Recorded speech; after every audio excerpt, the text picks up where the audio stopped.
They said Nero ruled Rome like a god, but died like a ghost. Between those two extremes lay one of history's darkest love stories, a tale of grief, vanity, and madness. Rome glittered under the Mediterranean sun, the heart of an empire that stretched from the deserts of Egypt to the hills of Britain. Within its palaces, power was worshipped like a deity, and Nero was its chosen vessel.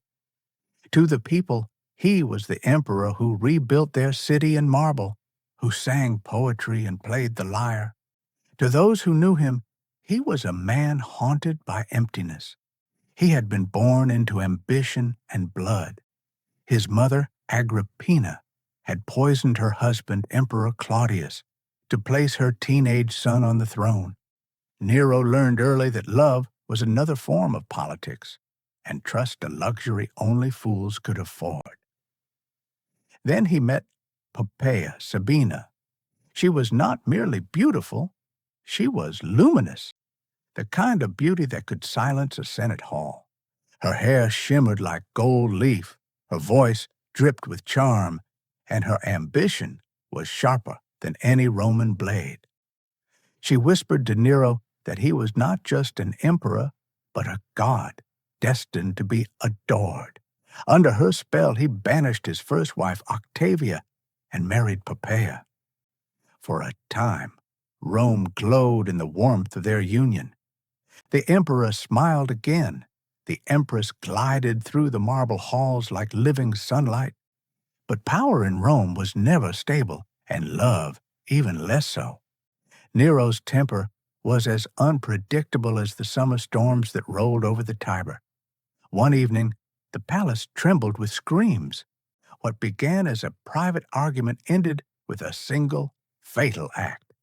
Poppaea, pregnant and delicate, fell beneath Nero's rage.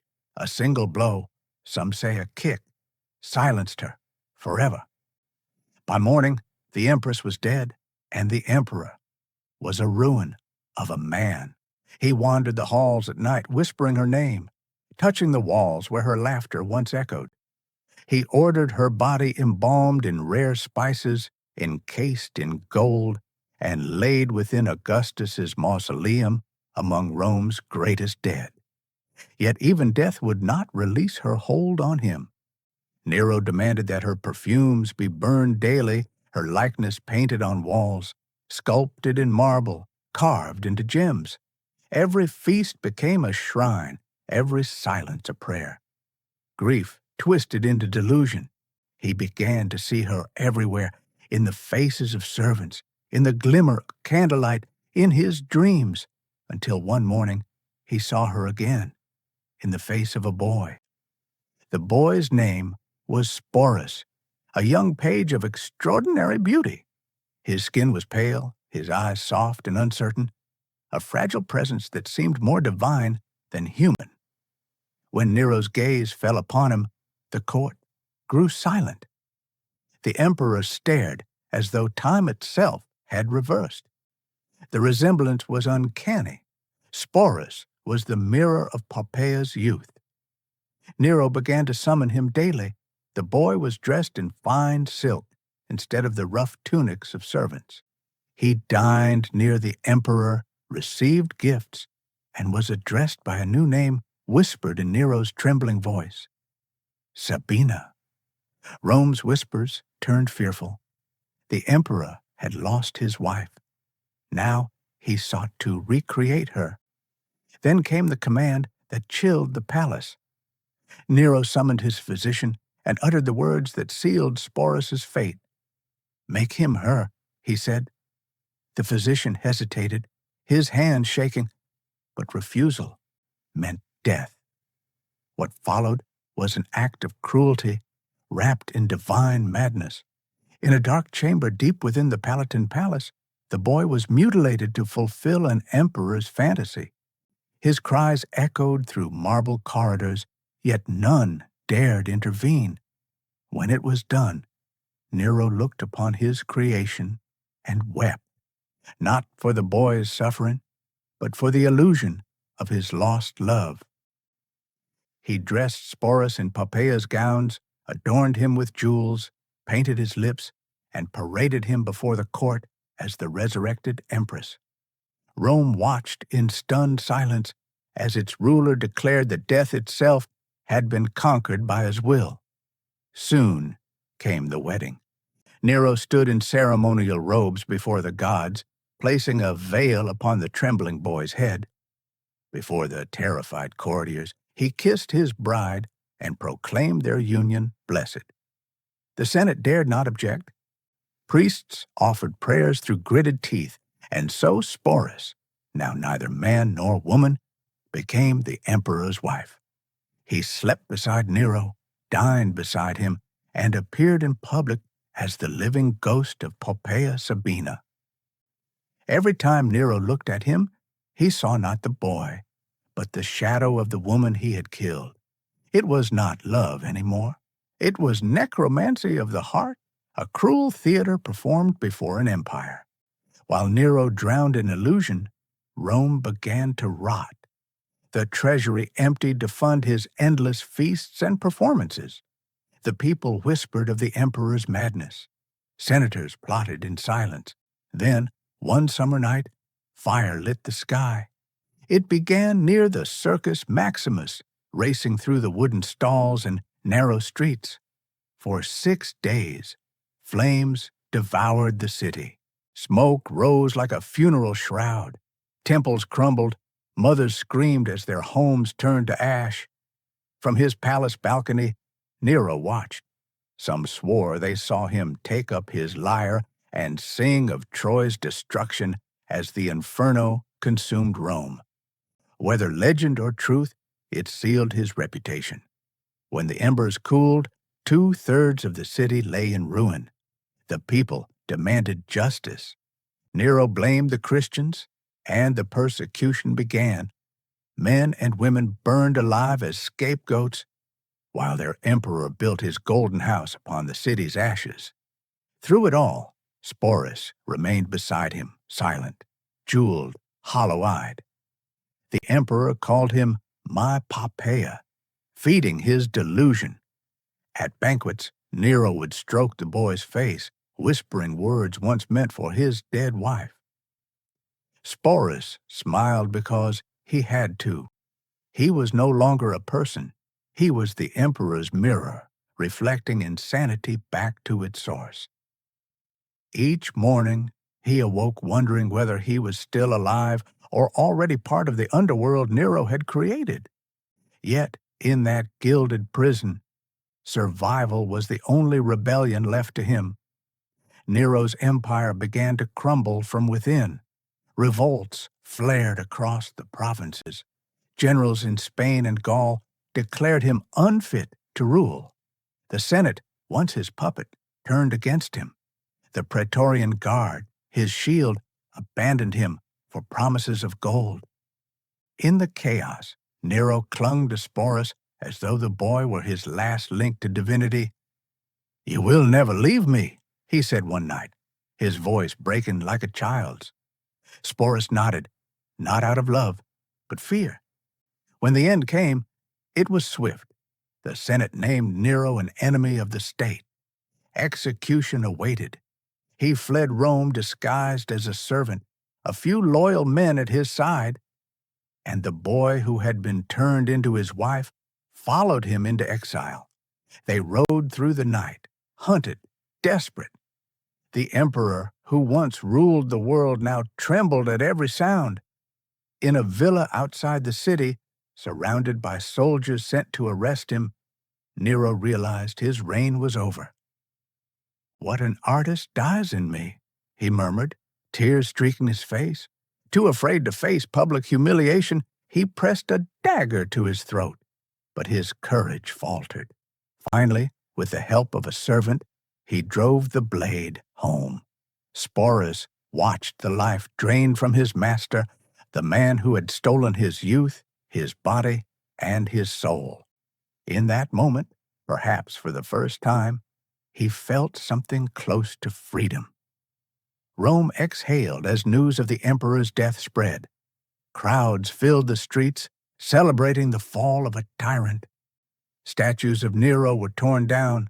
His name was cursed in the forums. Yet, amid the chaos, the boy who had been his living ghost remained, a silent witness to the empire's decay. He had survived the monster's love, but at a price no one could imagine. To most Romans, he was a curiosity, a whisper of scandal.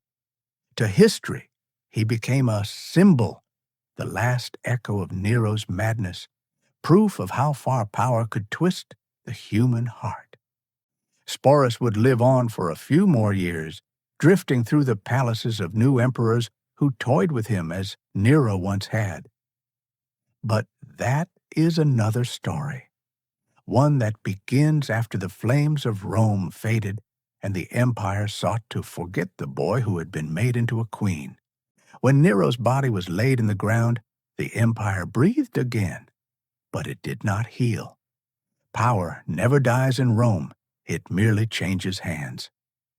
The Golden House stood silent, its marble corridors echoing with ghosts.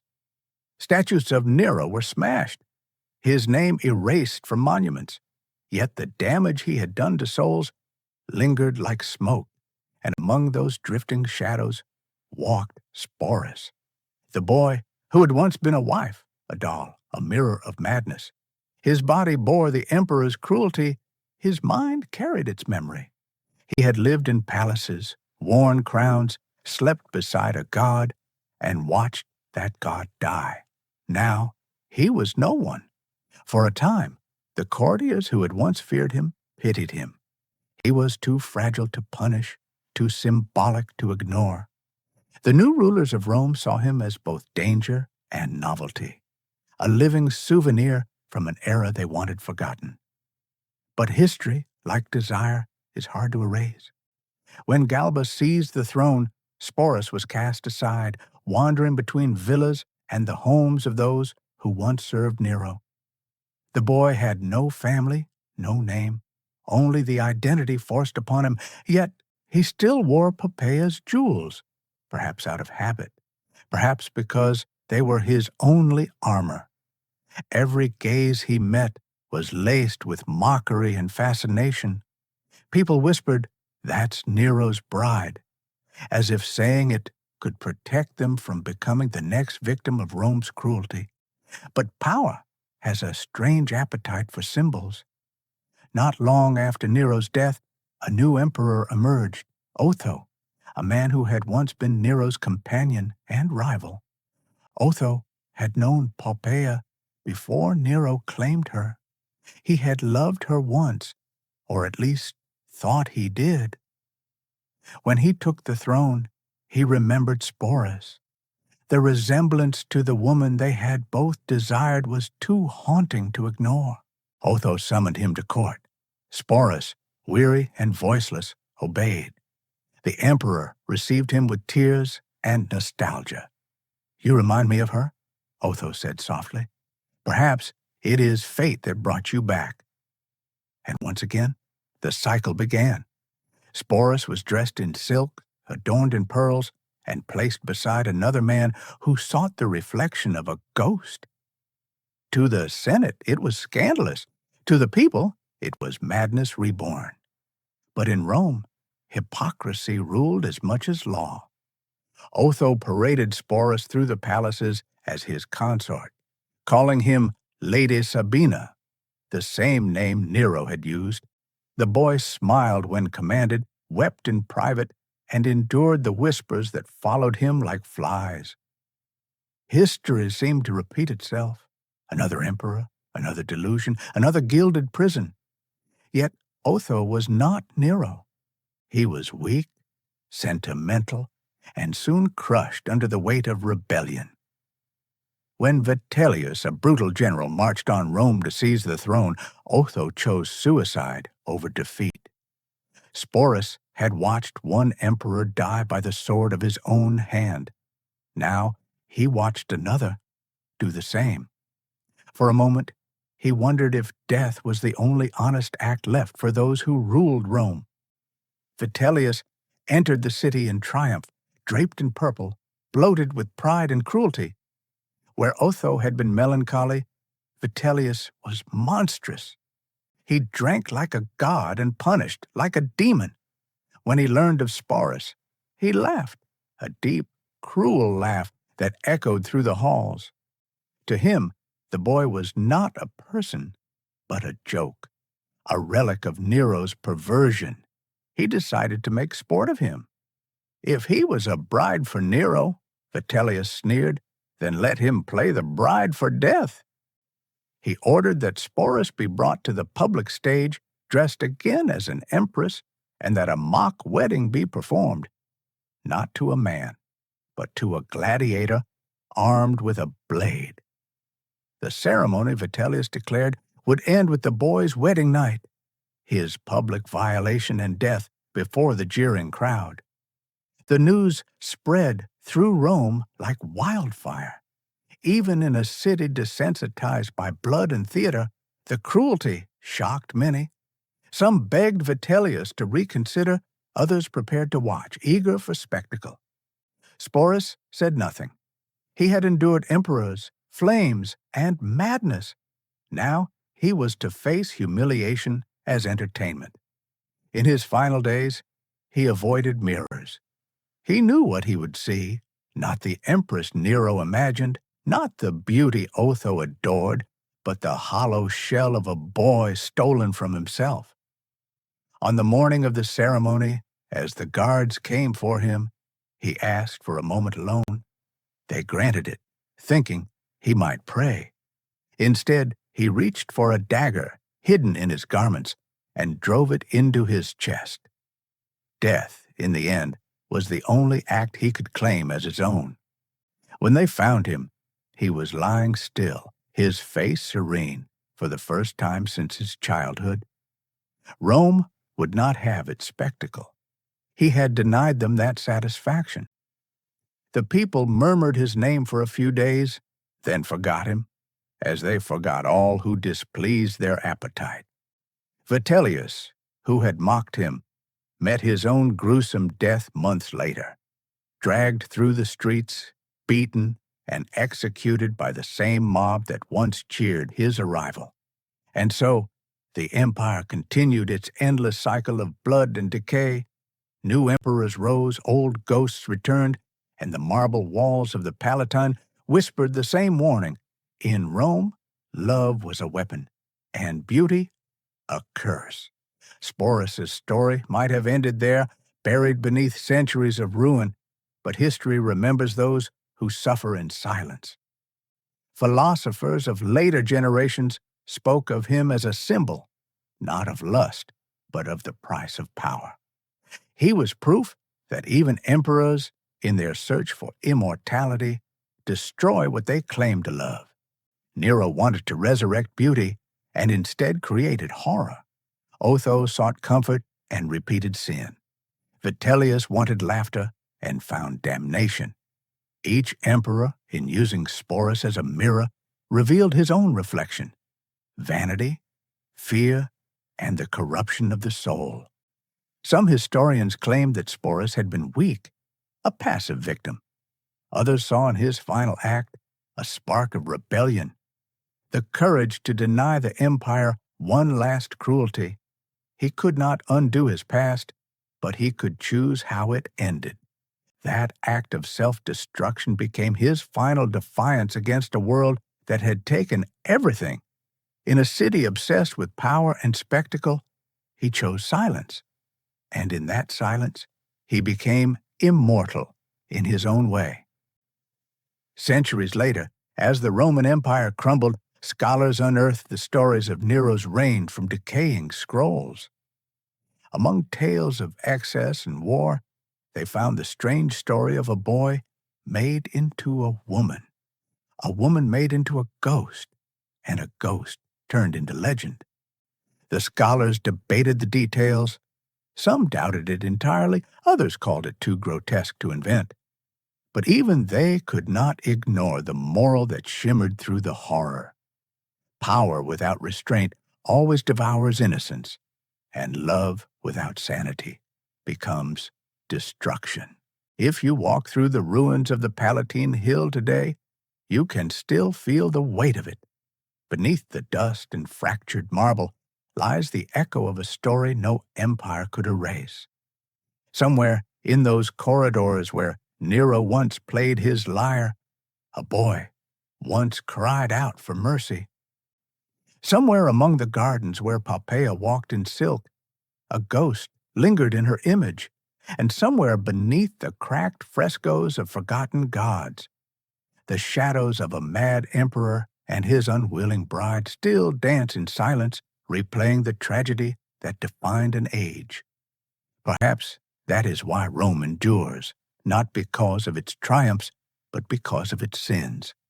It teaches that beauty without morality is a curse, that love twisted by power becomes tyranny, and that even the mightiest empires are haunted by the hearts they break.